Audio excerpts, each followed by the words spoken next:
It crashed as soon as I hit the record button. Welcome everybody to another episode of an Ajett Conversation, where we talk about music, video games, and life as we know it. Today I'm here with the first female DJ to ever be on the Ajett Conversation, and hopefully not the last. She goes by the name Confetti, but I also know her as Shalini. Shalini, how you doing? I'm great. How are you doing, AJ? Pretty good. I could be better, but That's life, though, you know? Yeah. As usual, we have about 10 questions that we ask on the podcast, and it may lead to bonus questions depending on how it goes. So to start things off, who are you and where are you from? Who am I? I'm Shalini, also known as Confetti, in the process of changing my name to Confetti the First for licensing reasons, but I won't bore you with the details. I was born in India, and I came here when I was 4 months old, and I grew up in Pittsburgh until the year 2000, and then lucky me, in 2000, end of the year, I came to Baltimore, and I've been there ever since, so Catonsville specifically. Okay. I'm honestly not really that far from you, by the way, because I'm finally getting to. Yeah, where are you? Yeah, I live on like the outskirts of Emerson, but I've always been like hopping around the Park Heights area. Oh, okay. Yeah, you're a hop, skip, and a jump away. That's not too bad. But I mean, I drive, so I'm all over the tri-state area, you know? Right. Hashtag DMV.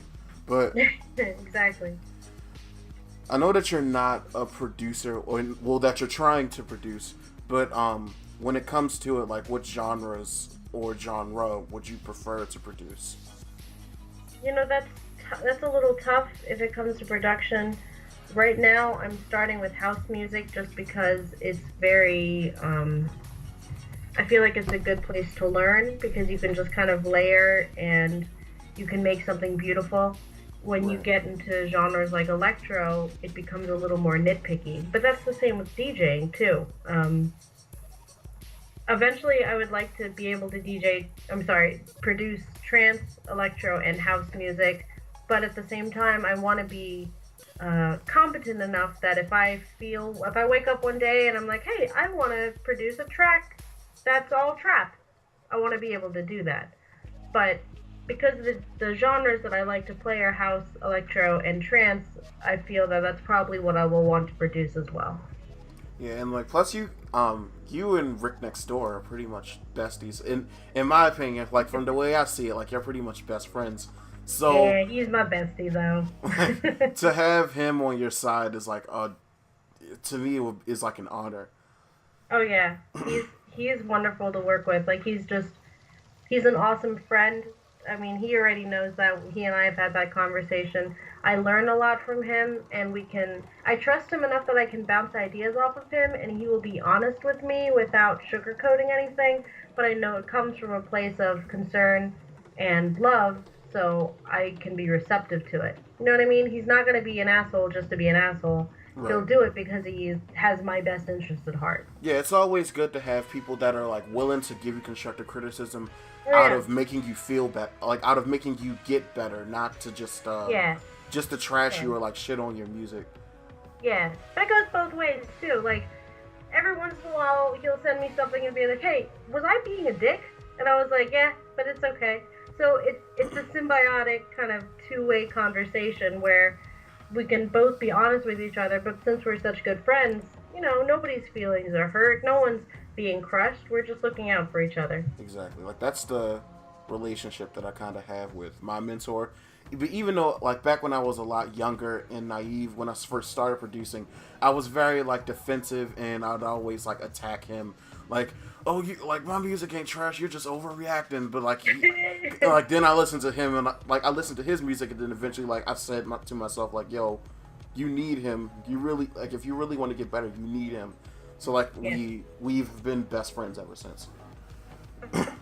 You know, a lot of new DJs kind of make that mistake. They get kind of egotistical because they're trying to kind of form their DJ or production identity, right? Mm-hmm. But someone that's a little more seasoned in it, they don't have that same insecurity because they've had that time to mature. They've had that time to figure out who they are, what they're about, you know, if they've really gotten into it, what their branding is. how they present themselves. Like it's a growth of not only as a human being, but you grow a product. So Exactly. if you've had the time to do that, you become more rooted in that. So if I get a new DJ that's like arrogant about something or is, real cocky, like, oh, you don't know what you're talking about. Like, okay, I've been in the game for 7 years. Like, you go ahead and tell me that I don't know what I'm talking about. And eventually, when you've been doing it 7 years, you'll have the realization, like, oh, maybe she did know what she was talking about. But it's no skin off my nose. I'm happy to help anybody that's asking for help. But at the end of the day, you have to learn it yourself. Exactly. Yeah. And question number 3 is, what got you into production and DJing? So production, production just seems like the next logical step. I don't want to sound arrogant, but like I'm a competent DJ. I can play any genre and like I can pull it off well enough. I want to get better, of course. That's every day I'm trying to get better, but that's kind of the next step as far as EDM is production. So That's kind of how I came up when I started off DJing because my school had a DJ club, and it was the coolest thing having a teacher that knew about EDM and Tiesto and Armin oh van Buuren nice. and all that stuff. He taught him and my mentor and like everyone else. They taught me everything I know about EDM. But Oh he said that I was already a good DJ and I had a couple of shows under my belt. I was doing TEDx Baltimore and like all of that stuff, and people were starting to figure out who I was back when I was like Austinius. And he said, "You're already a pretty decent DJ. You should look into production." So one of my mentors, hooked me up with a pirated copy of our studio, and then the rest is history. good, good. As far as DJing, I've been for my whole life. I've been into some kind of art. I danced for 10 years. I was a writer for a good many years. I was the editor of a literary magazine. I've won awards for poetry and prose. Um, Nice. I acted for a while. I sang for a little while. So like art has always been a really big part of my life. And strangely enough, when I got to college, actually since I was about 11 years old, I wanted to be a lawyer. I wanted to be a criminal justice lawyer. And I got to college and I started doing the pre-law thing, and I was good at it, but I hated it. Absolutely hated it. So I was in uh, this really awkward phase where I didn't know what I wanted to do with my life, which is not uncommon for someone, in their like, their early 20s or like 18, 19. Like that's not uncommon, but I hated that because I never had that feeling. Exactly. So I kind of ran around and I tried a bunch of different things to figure out like what fits. Like, I'm not just an artist. I'm like a well-rounded human being. So what really fits that? I even tried stand-up for a while, and I absolutely hated it.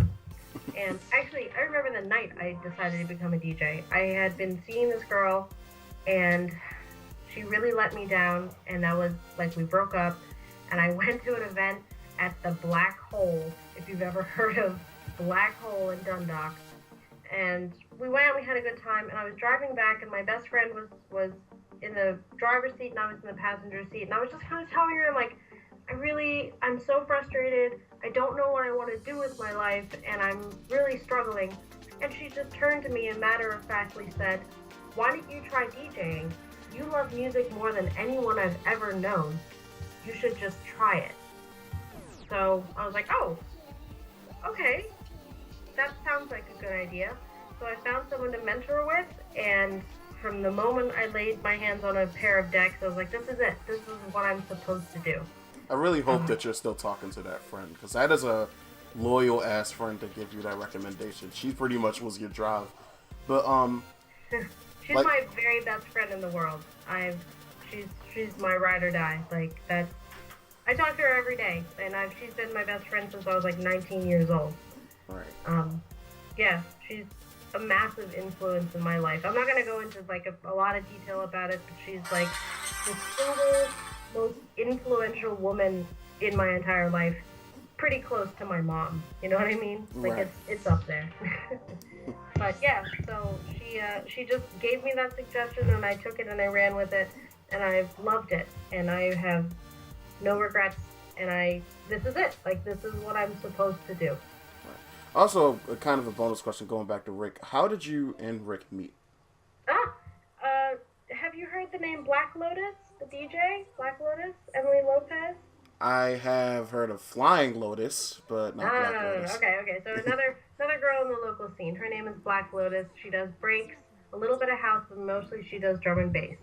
Um, she played an event for this new company called the Glass Mix Project, like 4 years ago when it first came out. And she and I are pretty good friends, and we used to talk a little more, but we still talk a lot. But we were just talking about bookings and companies and stuff like that. She's like, hey, you should hit up the Glass Mix Project. I played for them, and I had a really good experience. Touch base with them.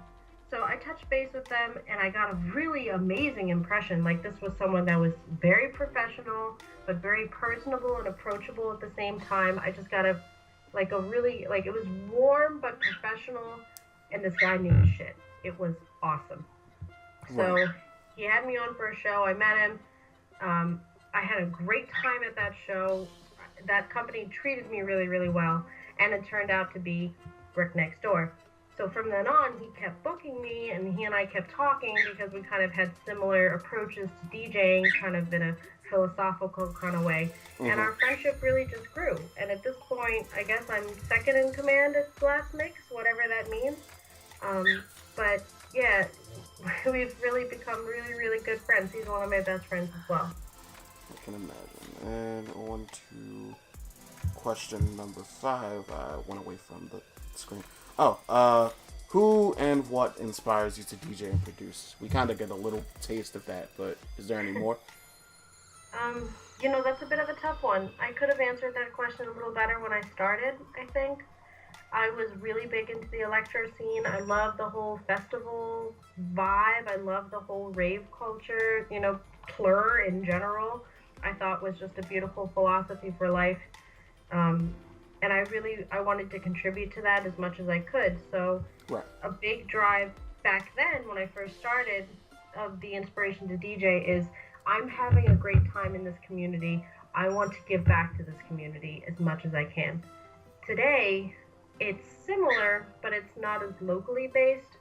It's more of an idea of I've had some of the best nights of my life at events. Like, I've been to EDC Las Vegas, I've been to Electric Forest, I've been to Tomorrow World, I've been to Mysteryland.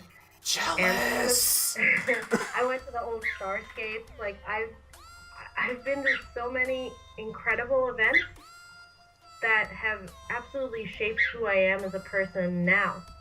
And I could say, oh, such and such DJ inspires me, but it's bigger than that. Right. It's being able to offer someone the best night of their life. So that's, like, as Confetti the First, that's kind of my mission statement is I want to give you the very best night of your life. Better than when your kids were born, better than when you got married. I want you to have the best night of your life, and I want to provide that to you. That's my main inspiration. I don't really know how else to describe it. So it's bigger than just like EDM, it's bigger than just the scene, but it's the whole energy, it's the whole anticipation, it's everything that goes into an amazing event. An amazing night. I think I'm going to make a counter for how many times your bird squeaks. Yeah, let me go get him because he's being crazy. Hold on. Sorry. Hey, little buddy. I just got home, so he's been a little neglected. Sorry. If I have him out for a little bit, he'll be quiet. Hey, buddy. Will you sit there? Yeah. Sorry, yeah. I'm sorry he's loud. I'm kind of sorry for the not No, sorry. it's totally fine. I know he gets in the way, but, he's a big part of my life, so. We come as a package deal. And, like, usually this is kind of more of a serious question that I get. But for question number 5 is, do you feel like the EDM scene has become more divided or united in the past year? That's a tough one. I've been in it since I was 19 years old. Which is, I guess I'm not an old head, like, I'm 28 now. Right. Not that long. Um, Well, before we go any further, like there's a difference between someone being an old head and someone just being an old person. Like an old head, because like this is from the young guy, but yeah. an old head is just someone who is older, but they have a certain mindset to them where they feel like this is the only way you're supposed to do a certain thing. So like if I came across a DJ that was like, oh, only real DJs use vinyl, like none of that CDJ Serato shit. Like if they said something like that, then that's an old head. Oh, I see. See, I define an old head as literally just someone that's been doing this since the 90s. Right. Like that's just my definition to it. No matter their philosophy of how you should approach music or the scene or whatever, it's just someone that's been in this forever. But Right. that's just my personal definition for Like it. it's just more of the elitist, like the real DJs do this concept, you know. But like as a young person, I feel like that's a bigger part of it. But like when it comes to genres and stuff, I do see like the more harder genres, especially the dubstep and rhythm community, they have been dividing it. Like on my podcast with Zeltro, I was talking about how there was there were people saying that rhythm was above dubstep or minimal No, house and bad. progressive house were like It's above a EDM. fad, just like trap is a fad, just like a lot of dubstep is a fad, just like Moombahton was a fad. It's a fad. It will disappear in a couple years, and no one will think about it unless they do something nostalgic. That's what rhythm is. I gotta disagree with you on the Moonbatone being a fad thing, because you know to this day I produce Moonbatone, but Don't get me wrong, I love it. I think like it gets people moving like in a way that other genres don't get people moving. But when was the last time you really heard it in an underground event? You don't me, hear it that often. It came and it went. When I say something's a fad, I'm not saying that it's good or bad. I'm oh just no no saying no no that no, I get that. it was big for a little bit of time, and then poof, it kind of disappeared. And I love Moombahton. I think it's so much fun, but it was a fad, and it was a really short fad. And I wish it had lasted longer because I had a great time. And like I'm glad that there are still people like Rel the Soundbender and Bro Safari and even Dylan Francis a little bit keeping it alive. But like one thing about Dylan Francis, I love Dylan Francis to death. He is my EDM brother or something like that. I don't know. But I just his Moonbatone is a lot more electronic. Like if you put it Yeah, up at to 128 BPM, someone would see that as a house track and not even know the right. difference. Moombahton is like at 110. Like that's kind of the thing of it, right? Like that's. And like it's like the reggaeton slash like African samples and like tribe. It's like a tribal type of sound. I And guess. I mean, I'm really bad at genres too because I play a genre that in my own personal organization mind, right? I call it Moomba House because hmm it kind of has that like reggae kind of feel to it, that like nice little soul vibe, but it's at 128. But it's not really Moombahton because Moombahton's at 110. You know what yeah, I and mean? like It's like someone saying like, "Oh, dubstep's at 128." Well, no, it's not. Like that, it's electro. But it's hard to quantify genres like that, you know? right. And I remember. Wait, what was I about to say? Fuck. I don't even remember what I was gonna say. Oh, Jungle Terror. That's like, I feel like that was heavily influenced by Moonbatone. Like, have you ever heard of Weewek or like the Barong family or anybody like that? Yeah. Like that's where Moonbatone was heavily I feel like Jungle Terror was heavily influenced by that, and like Moonbatone and Big Room and put together, and like that's another genre that I produce myself, which is Okay. like, cuz like I've always been a fan of like African tribe samples and like just like Yeah. the general sound, because it's like combining cultures, you know? Yeah, it moves in a way that other genres don't. Like African music is so it like gets you really deep. It like goes deep inside of you, which is wonderful. Deep inside, deep down inside. That's my favorite house track. But Okay. Solid. but on to question number 6, which is where did your name come from? That's a good story. So way before, or maybe not way, but a good amount of time before I was a DJ, I worked at this Irish restaurant in uh, in the Inner Harbor in Baltimore, Mm-hmm. and a friend of mine that worked there as well. She was like, "Hey, it's gonna be the full moon tomorrow night." I'm like, "Hey, let's go celebrate the full moon." I'm like, and she's like, "Okay." All that really meant is that we went out and got drunk and smoked hookah. Mm-hmm. It didn't really mean anything. But there was one moment where it was like, I don't know, it was like 3 or 4 a.m. And we're at the hookah place and we're pretty gone at this point. And she turns to me and she says, "You know what? You're like confetti." And I turned to her, I'm like, "What in the world does that mean?" She goes, "It just means you're all over the place." And I thought it was hilarious. So then, I guess a few months later, maybe a year later, I decided I wanted to try this DJ thing, and I wanted to pick a name. So I was like, "Oh, why not Confetti?" It kind of fit with the genres that I liked. I started with a lot of electro and this kind of like mumba electro thing, Mm-hmm. and so Confetti just really fit with the kind of music that I played. And I think it really works well for my branding. I think it works well for the sounds that I pretend to come up with. Um, it served me really, really well. Whenever anybody sees confetti, they get excited. Confetti means celebration, Exactly. It means it's like the pinnacle of a celebration. You're never not happy when you see confetti, and that's a big part of my brand. Right. I And put a lot of thought into this branding thing, let me tell you. I do too. Like I haven't like I've always thought of like stuff that I've wanted to sell or like having like a gimmick or a persona. Like even back when I was like DJ Snorlax in like 2013. But like it's never too late to like think about that stuff. But it all depends on like how soon you want to like push it and sell it and all of that stuff. I mean, it depends on a couple things, like for me, the name just really fits with everything else. It fits in with having a good time, right? Mm-hmm. When you see confetti, you're having a good time. So for me, it fit really, really well. For people that, I can't even imagine like the branding that the name Tiesto had to go through. I don't know if that means something in Dutch, whatever. Right. Um, but that must be a bit more of a struggle when it's not as clear. You know what I mean? Like it was really hard trying to find like stuff within like around Ajett. Like I'd found like I found that it was like a common Indian name, like but it was pronounced Ajett. So everyone Yeah. else keeps pronouncing it Ajett, and I'm like, no, it's Ajett.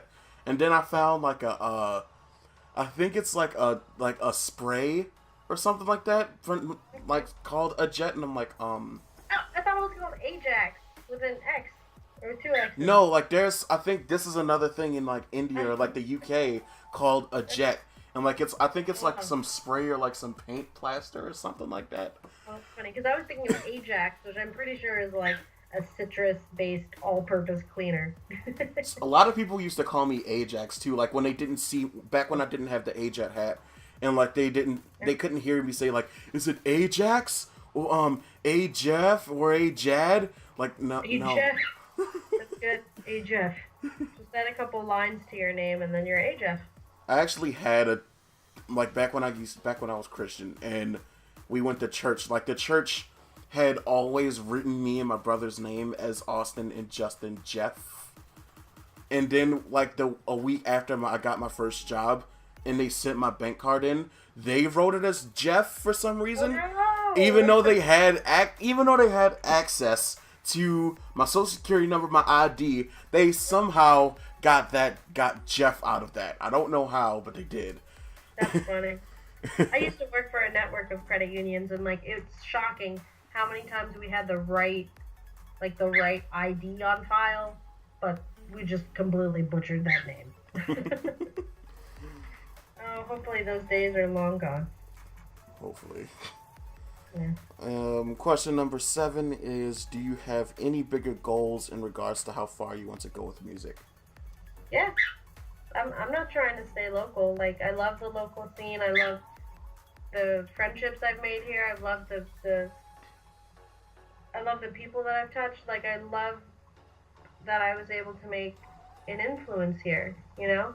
I was able to really do what I have been given from the local scene. As said, some of the best nights of my life are like at Black Hole, at Bourbon Street, places like this. I had a Oh, few Bourbon times. Street. Yeah, I love those places. I've always They, wanted to go there, but by the time I became Austinius, it was closed down, mm, and Skrillex had performed there before I knew yeah, who he was. yeah, Like, yeah. There was like one night where he came randomly. It was like a total off the wall kind of thing. It was something. I saw Afrojack there. I saw Laidback Luke there. I saw Steve Aoki there. I saw Wolfgang Gardner there. I saw Paul Van Dyke there. That was awesome. that's Um, dope. but I've had just awesome times in the local scene. I've, I don't know what my life would be like without it, and I was able to give back to that, which is great.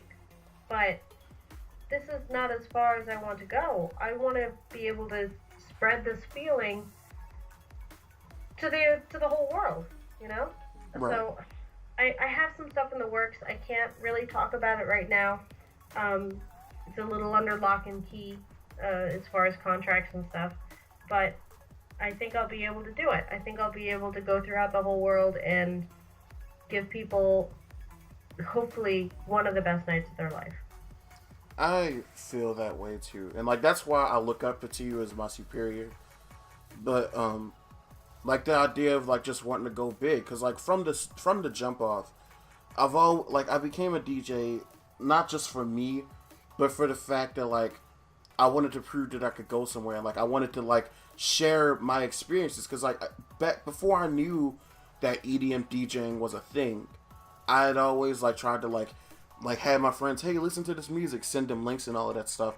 And then Yeah, like over the summer, I was trying to figure out, hey, what is a way that I can express my taste in music to people without having to like cram my headphones onto their ears. And then I discovered DJing, and like that's how I got my start. And I'm like, sure, that's how I want to share my experience. Like I want people to hear something that they've never heard before, you know. sure.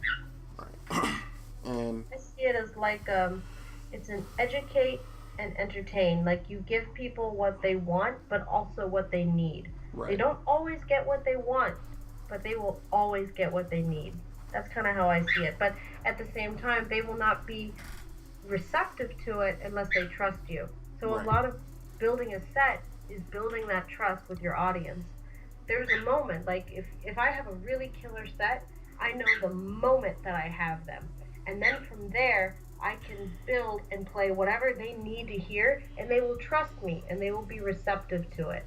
But it's not easy to get to that point of trust.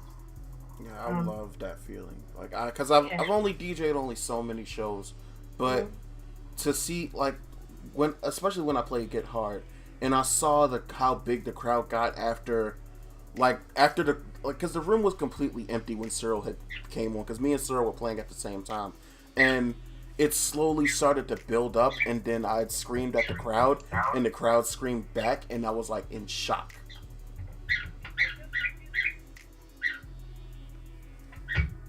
Yeah, yeah. Some of those big shows are the best. Yeah.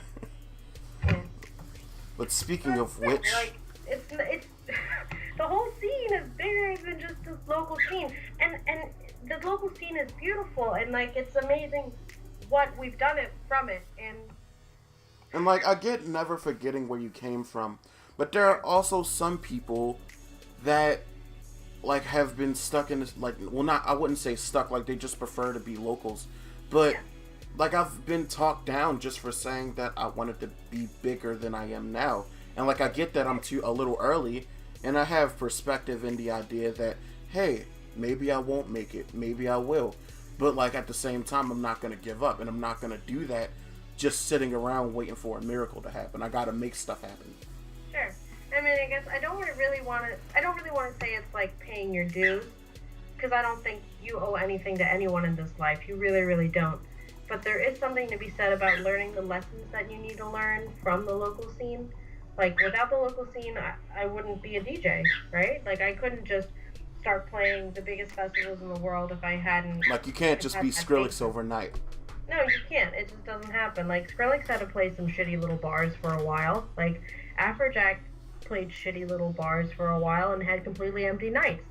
There's that goofy Like even Giorgio Mortar, he was talking about it in that song he did with Daft Punk. mhm. Like just like his stories of like how he was sleeping in his car and like just DJing like these small nightclubs, and like Yep.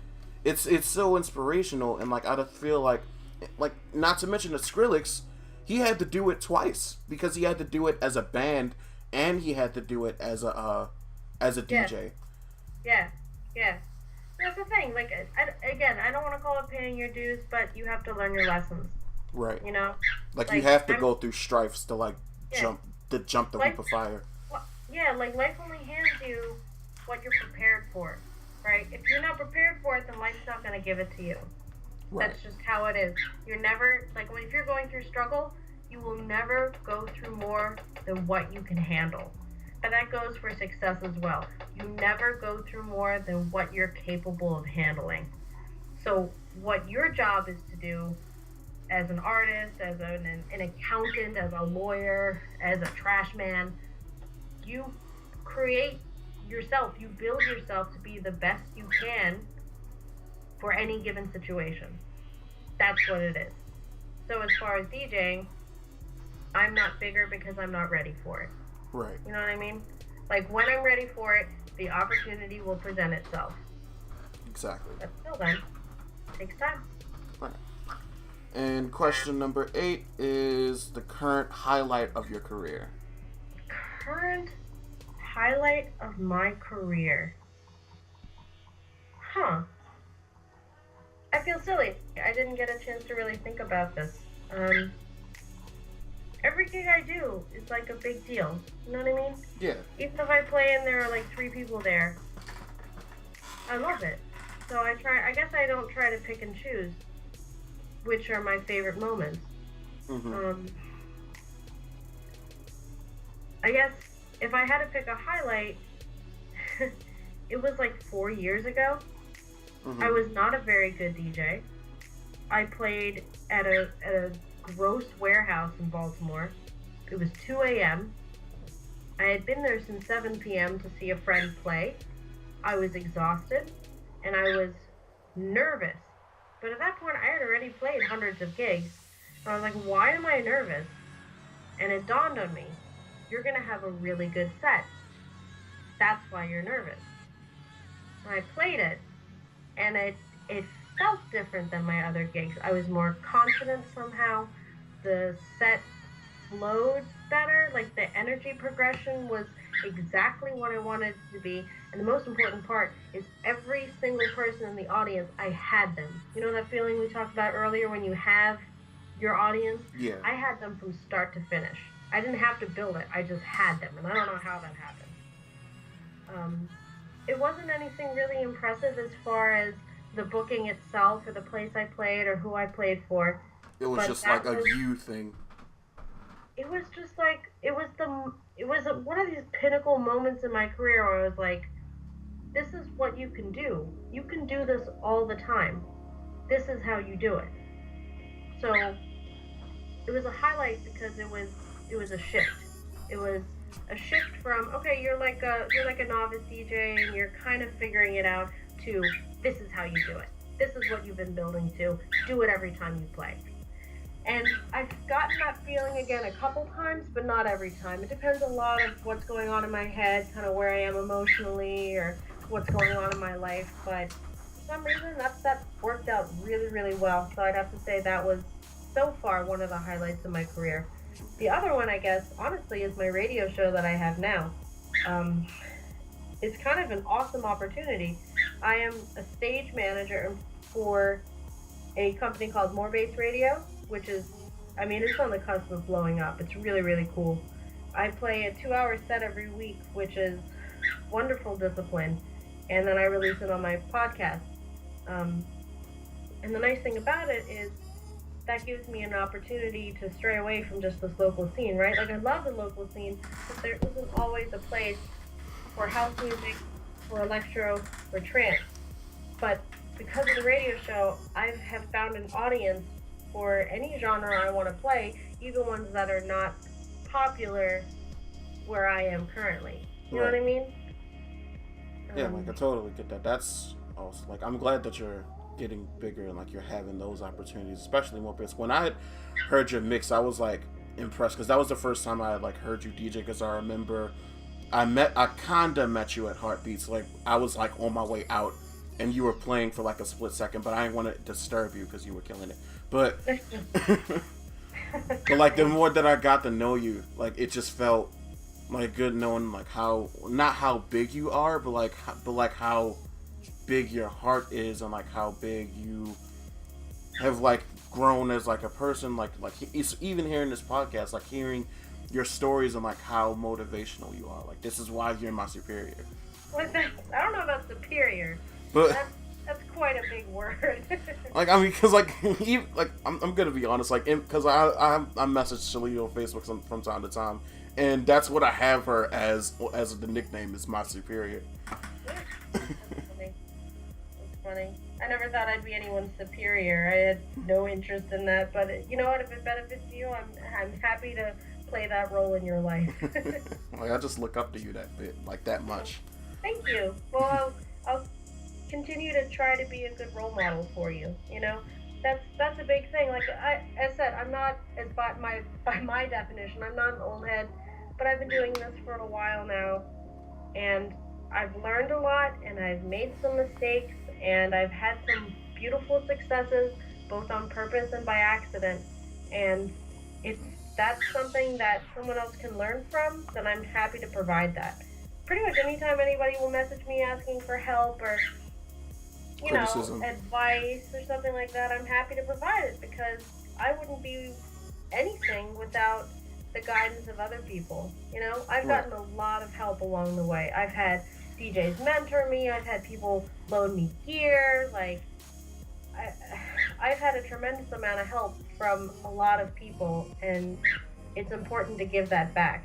We're not in competition with each other. That's a big mistake that I think a lot of rookie DJs make is, just because I have a booking doesn't mean like you don't have a booking. Like, we're all in this together. If the community thrives, then we all thrive. That's something That's, that Victor Niglio told me because I joined this like Moonbatone Jungle Terror group, and I got so discouraged when I was like listening to all of these other producers and like hearing how they were better than me miles. Like I got a 14-year-old who I mention on this podcast all the time, yeah, Control Freak, 14 years old, fucking slaying. Like he just won a competition to play one of the biggest shows in Philly last night, and he was like the only person on that entire top 10 that got a 10 out of 10 on this track. Like, wow. and like he's a prodigy. He's been producing for 8 years, so that's like fourth grade for him. And Wow. like him and like a bunch of other DJs and Victor Niglio and like all of those guys, they had to explain to me like, don't look at it as a competition. Don't look like just look at it as like something to motivate you to get better, to like be on our level rather than just to like be better than us just for the cockiness, just to like be better than us to surpass us and like to look up on us in a way. Yeah. I mean, that's a really big thing to learn. Like and take it's the hard to set your ego aside like that, but it's really, really true. like it's like take that discouragement and turn it into drive. I mean, not even discouragement. Like, don't be discouraged.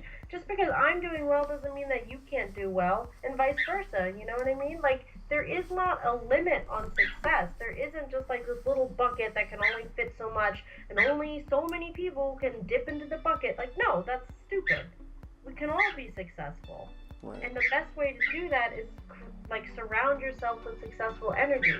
So if I can help someone else succeed, then I've succeeded as well. You know what I mean? Right. Hey, little bird. Sorry, I know you're just going crazy again. He's just so lonely. Hi, little bird. Hi, little bird. I know Aris has a bird, too. I like to talk to her online about her bird, and I think it's funny. Aris? Her bird is bigger than mine. Mine's just smaller and peepier, I think. Her bird seems pretty quiet. Right. But question number 9, because I know this is another like producer-based question, like dog choice and favorite VSTs, but like I could kind of rearrange it and like say your favorite like DJ equipment, like what you prefer to DJ on, and like Sure. favorite like tracks to play or something like that. Okay, well, how about I'll answer both because I can. Boom. Oh Okay. snap! I'll try.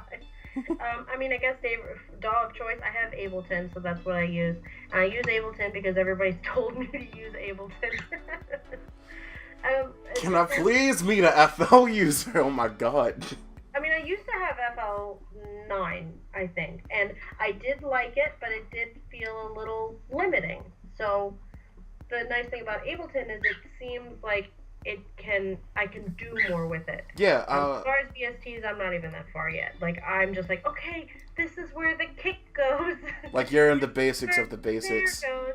This is where I can EQ it. But like, yeah, I mean, from the tiny bit of experience that I have between FL9 and Ableton, Ableton really gives you a lot more.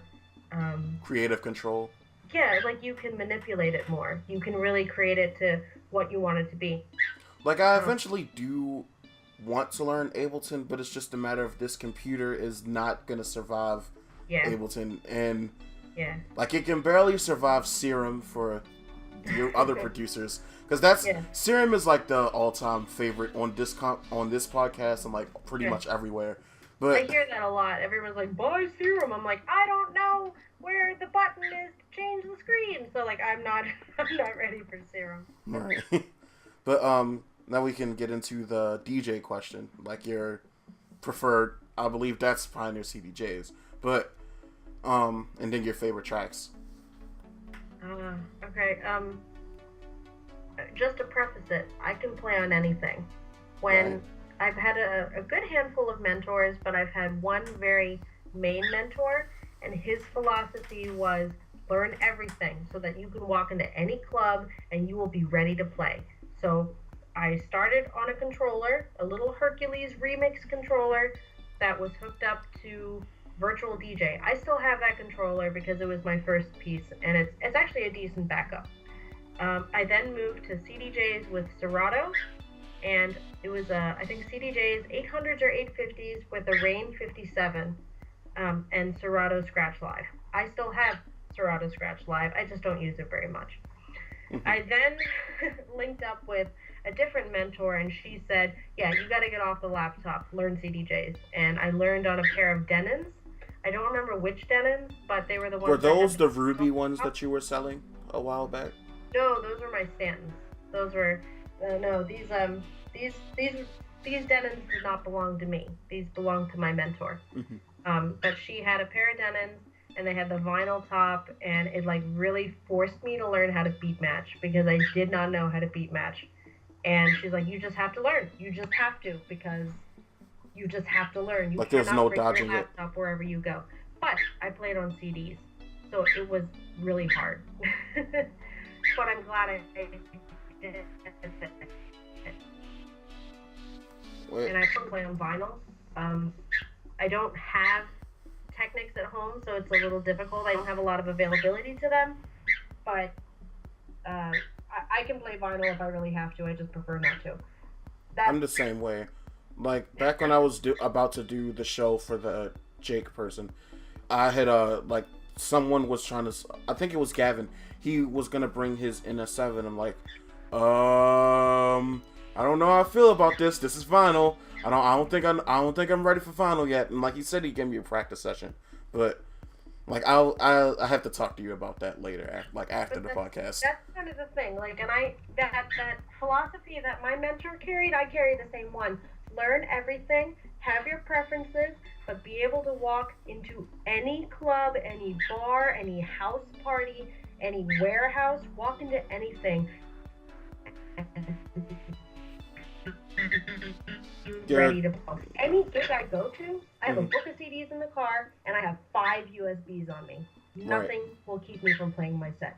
And like even I have had experience on a couple of controllers. Like I haven't like known anyone willing to let me use their CDJs yet, but like I've used I started off with Newmark Mixtrack Pro, then I had a guy in the gallery, like like the underground downtown with all the emo kids.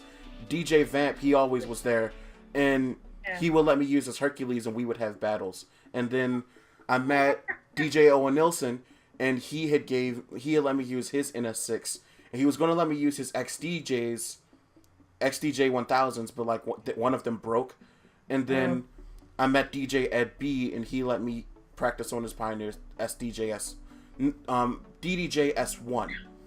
And now I'm just trying to find someone who in the Baltimore area that'll let me use their CDJs to practice. I mean, there are a good handful of people that have CDJs. I mean, that's the way to do it. Like, that's how I learned. You know, I found a couple mentors, and they let me use their CDJs. But that's my biggest thing is like just learn anything. Personally, I am such a pioneer DJ. Like, I pioneer everything. I have currently. I was making a pun. Sorry?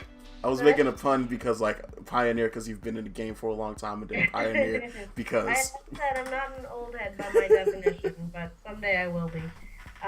My studio consists of two 15-inch Mackie thumps, two Pioneer CDJ 900 Nexus, and a Pioneer DJM 850.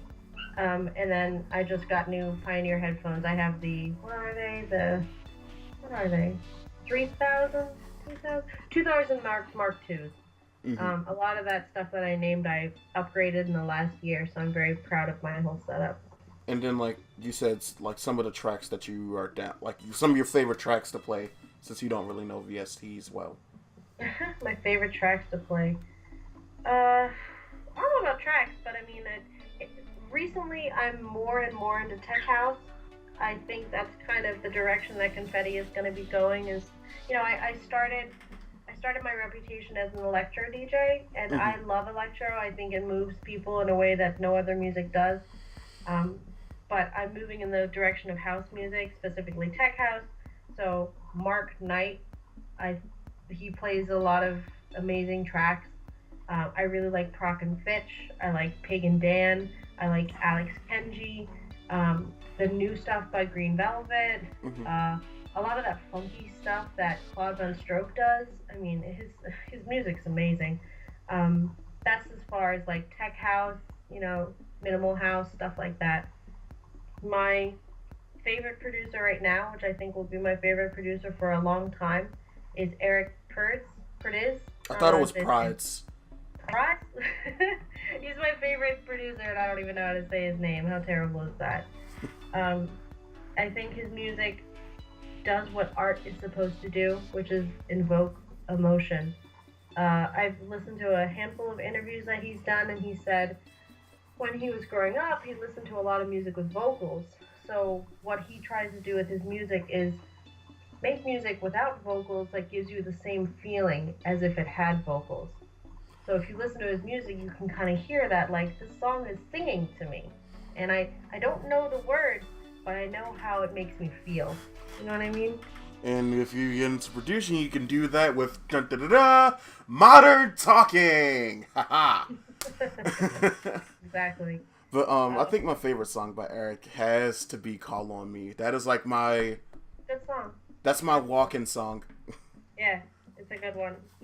I mean, the whole Prada collection is like I don't know any other music like it. I don't think any other music exists quite like his Prada collection. Like Generate, Liberate, like Everyday. These tracks are amazing.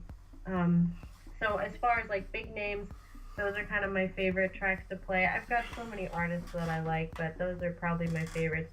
Locally though, for real, on the real, I so have to give a shout out to, I think, the best house producer in the tri-state area, who is Mike Freak.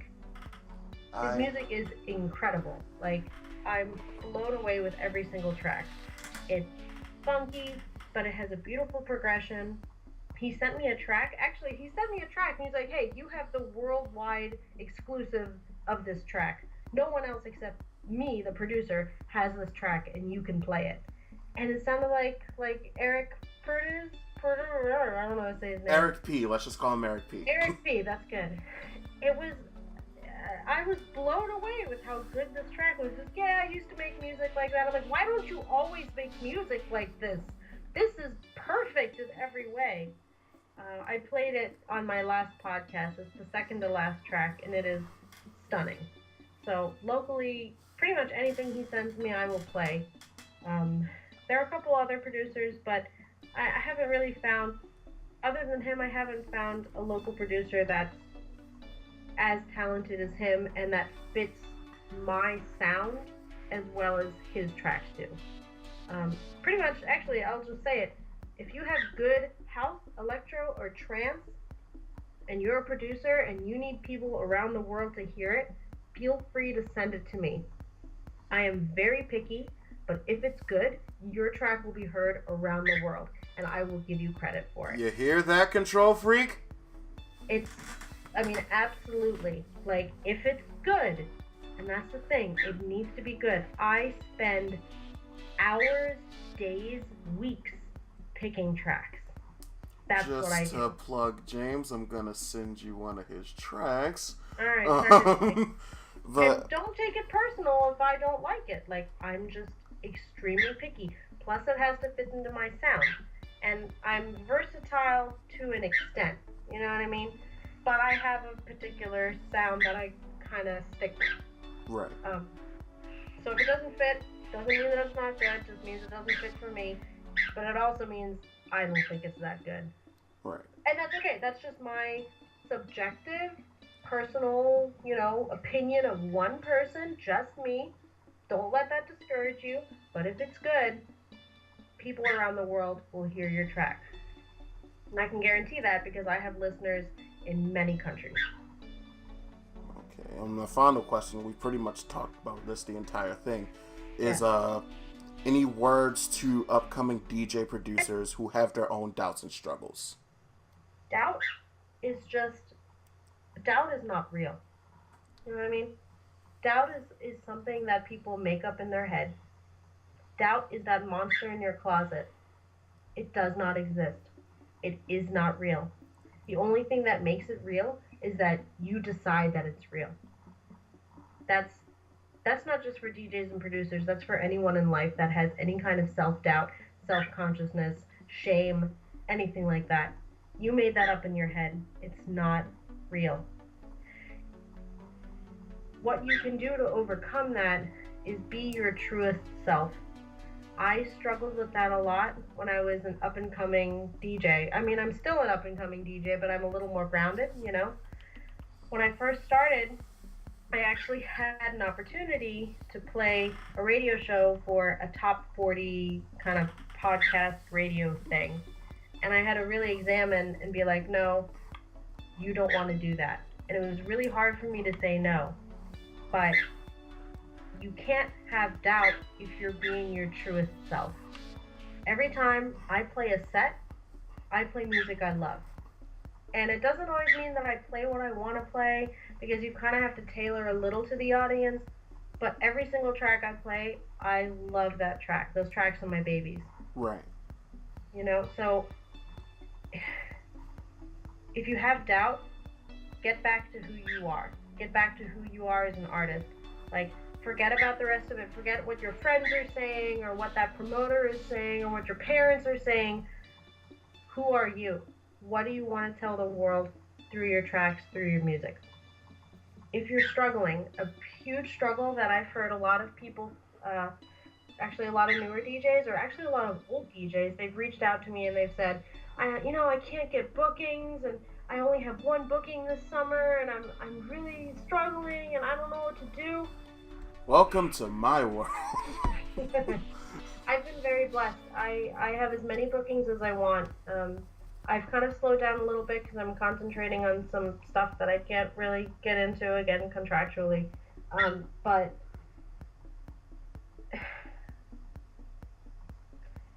if you're not getting bookings, it's for a reason. I hate to put it that way. You are dealing with an industry that is the entertainment industry, which is extremely superficial, and it has certain requirements. That being said, that doesn't mean that you can't get bookings doing exactly what you do, but you have to do it extremely well. If you're struggling and not getting bookings, maybe you're not that good. Okay, I said it. There, I said it. Shots fired. Go ahead and send me hate mail. But you have to make yourself into something that people want. That's what a lot of DJs don't get. DJs and producers alike.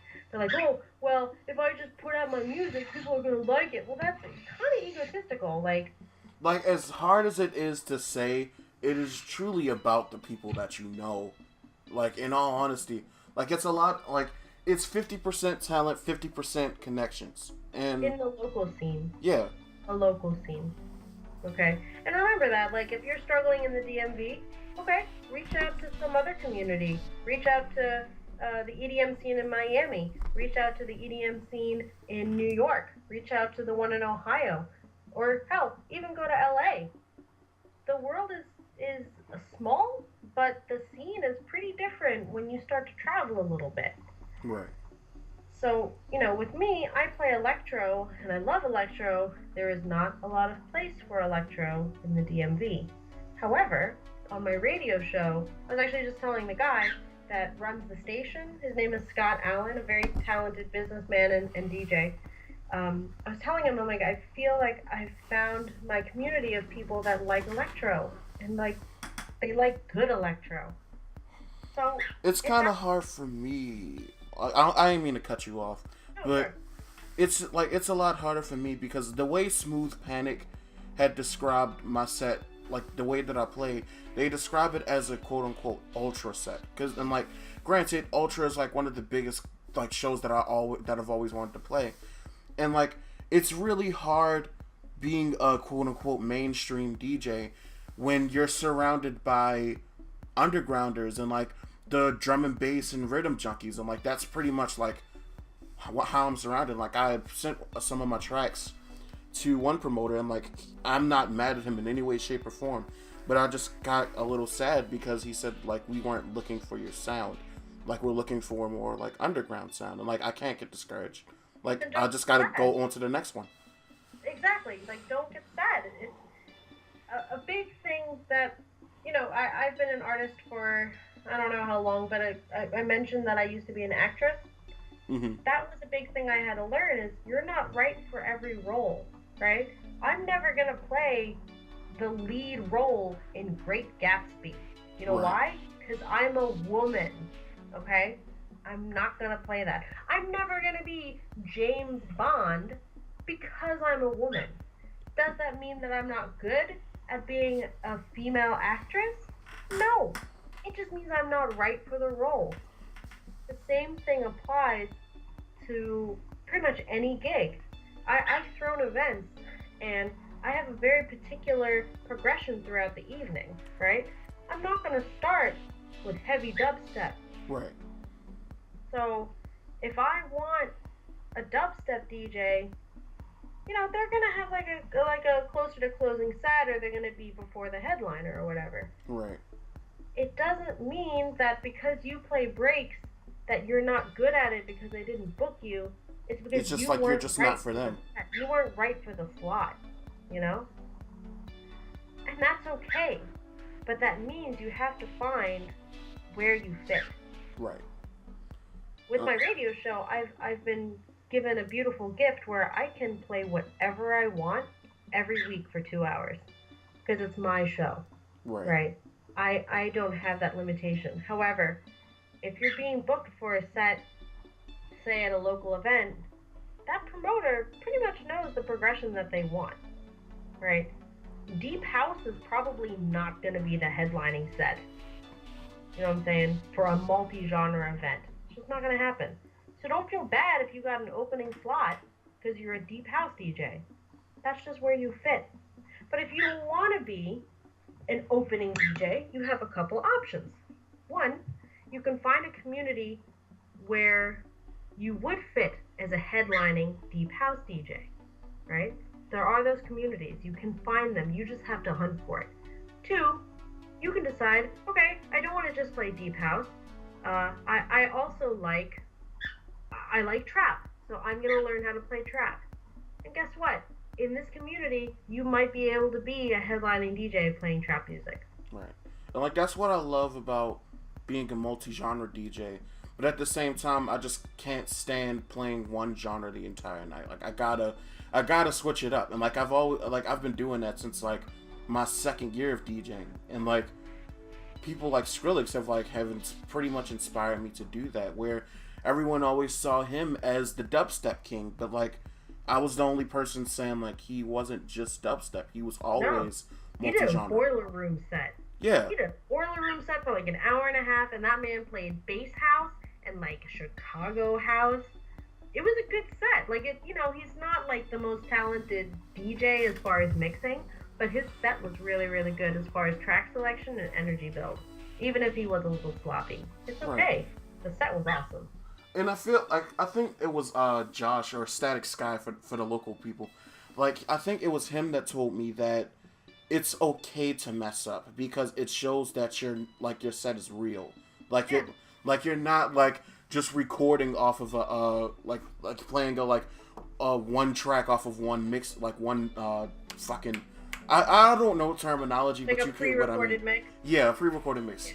And right. like it shows that like you're human and like you're not like 100% perfect because like everybody like is expecting a perfect DJ, but to see someone mess up, like it's understandable. Like okay, he messed up, and like even I had messed up during my Get Hard set, and like that was the biggest set of my life at the time, and like people were like cool with me, and like even Static Sky, he helped me out, and he helped me switch up to it, and like then he added a filter, like you could probably hear it in the mix, and it was just like so exciting to like that people weren't like angry at me because I messed up. Well, a lot of DJing is not just, oh, how good can I be from start to finish? It's how can I recover from a mess up? Right. I played a set on my radio show on Tuesday, and I was leaning over to my laptop to speak in the chat. Like there's a chat room that goes along with it, and my arm hit the crossfader and went to the other track completely. So at that point, I was like, oh, well, I guess I'm doing chops. I guess I'm chopping house music. So that's just what I did. That's not really my style, but I recovered from it. Right. You know what I mean? That's a big part of it. If I have two songs that are not beat matched, and for some awful reason I decide to throw in track B, even though it's not beat matched with track A, how quick can I recover from it? That's a skill. I think Rick next door and I, we really like to go to Soundcheck a lot, where there are international DJs. Like we've seen Danny Tenaglia, we've seen Marcus Schultz, we've seen most recently we saw Mark Knight. I've seen Laid Back Luke, and Laid Back Luke is life. Yeah, he absolutely is. He's great. Every time Rick and I go to see somebody, at least once in the evening, we hear the DJ mess up, and it's very subtle, and it's usually just like, oh, okay, he just wasn't matched. But he and I look at each other, and it's this understanding that they're not perfect either. Right. And it also means, oh, they're not doing a pre-recorded set, and they're not using the sync button. So it gives you a little credibility. So, like, if Laid Back Luke can mess up, I can mess up too. But the difference is Laid Back Luke, like, unless you're a trained DJ, like a skilled DJ, you wouldn't have heard that. You know what I mean? Rick I would call an old head. He's been doing this for a long time. So he can hear it pretty quickly, and I can hear it pretty quickly. But then it's gone by the next beat. Right. It's fixed. It's okay to mess up. It gives you a little bit of credibility. But the goal is to be perfect every time. Yeah, like if your set has like been fire the entire time and you mess up at least once, then I don't think people are gonna care. Like they're gonna like be in the rush to put the music back on, but they're not gonna boo you for just messing up like one time. I have messed up so many sets, and you know what I do? I yell out to the crowd, "I'm a professional DJ," and then I start a new song. And usually it goes over well, or I'd be like, guys, my bad, and then I'll just, I'll move on. But no one has ever gotten real mad at me for it. Right. So it's okay. Like, don't get discouraged. It's okay. But if you train wreck every set, like, maybe you should get better. Maybe you should be a better DJ. Like, just have some time to time to yourself to practice. If you have the opportunity to owning your own shit, like just go home and practice one day. Like, because the way that I learned coming up is I used to listen to other people's mixes, Sure. like big names, not locals, but just listen to how they mixed and get an idea of okay, this is how they did that. Like, this is how they transitioned this specific song into that specific song. And Sure. then when I had DJ Club, I would go and recreate that mashup and then do the same thing but with different songs. Yeah, research. That's what I call research. Is listening to other DJs that you really respect and you like their mixing style and learning from them. Well, Confetti, Shalini. Well, Andrew. It was great having this conversation with you. I'm so glad that I finally got to do this, even though I was so nervous to ask you. What? Yeah, I told you I was really nervous to ask if you wanted to do this, but Why? I don't know. It's because I still look up to you, but I'm not scary. I'm 5'4". I'm the scariest person in the world. I've never been in a fight in my life. It's the idea of you're, because you are bigger than me, and that's the one of the Nobody reasons. knows me. I'm nobody, and it's okay. Cause someday I won't be able to say that anymore. All right. No, man. If you're doing so, that's another thing. Okay, if we can go. If you have another moment, I have so much advice to give up and coming to you. Oh no, we can do this as much as you want. I was waiting for you to get tired. Well, I've had a couple beers in me, so I'm good. I'm going. Don't be scared. And if you are scared, just take that as information, right? Don't let it limit you. Don't let it keep you from good things. Fear is also one of these made-up things in your head, right? It's just information. It's just something you came up with that doesn't really exist. So just don't be scared. Don't be scared. Don't be stupid. Don't be bigger. Don't be unrealistic. But don't be scared. Right. No reason to be. Just in life in general. Fear is limiting. Fear, I don't think is... I don't think fear is innate in humanity. I think you learn how to be afraid. Right. So. It's mainly the idea of other people hyping me up. There are always DJs that are sometimes there have been a couple of DJs that have silently declined or haven't responded to me when I had hit them up. One of my other big inspirations, Pone 3, he hit, I'd hit him up and he said due to time constraint I couldn't do it. Even Rick Next Door had said that he has been so occupied with school and stuff, so he doesn't know when he'll be able to do it, but he wants to. He's a busy bee. He's very, very busy. He's in school and he works 2 jobs and he's got a family. He's a busy guy. Yeah, and I totally understood, but it's just it's kind of sad because you really wanted to have these people on the show, and but at the same time it's just you gotta just move on and hope for the next gig or hope that their schedule clears up, because one day you might interview them and maybe it'll be spectacular. Maybe it'll blow up so you don't get 3 cents in YouTube ad revenue. But I'm on a podcast. Crushing it. Wait, does this go on YouTube? Is this where it goes? Yes. Nice. I want to be on the tubes. But you can also plug Yeah, yourself please. as much as you want, upcoming shows or events or your radio show and all of that type of stuff, and I'll put it in the description. Oh, very cool. As far as upcoming shows, I have a few things I cannot announce yet, so I won't get into that. But if you don't mind, I do have a weekly radio show on Moorebase Radio. That's moorebase.com. I flip-flop between the club stage and the main stage, and I play 2 hours every Tuesday from 8 to 10 p.m. Eastern Standard Time, and I play house music, electro, trance, drum and bass, dubstep, psytrance. I play Whatever all you're in kinds the of mood music. for, basically. What's up? Say it again? Whatever you're in the mood for, basically. Yeah, it really, it depends on where I am that week, kind of in my own psyche. That's every week. Feel free to jump in the chat, check it out. I also post all of those mixes to my SoundCloud, and it's soundcloud.com/confetti the first, spelled out FIRST. So that's what I do. As far as other things coming up, unfortunately, I can't announce them, but I will be announcing them on my Facebook page, facebook.com/confetti the first, also FIRST. So just keep an eye on the page and you'll see what's coming up. Oh, and I'll be on the audio infusion. Sorry. So many things. I'm a resident on another radio show in the Baltimore area, 88.9 FM, Baltimore. It's called the Audio Infusion.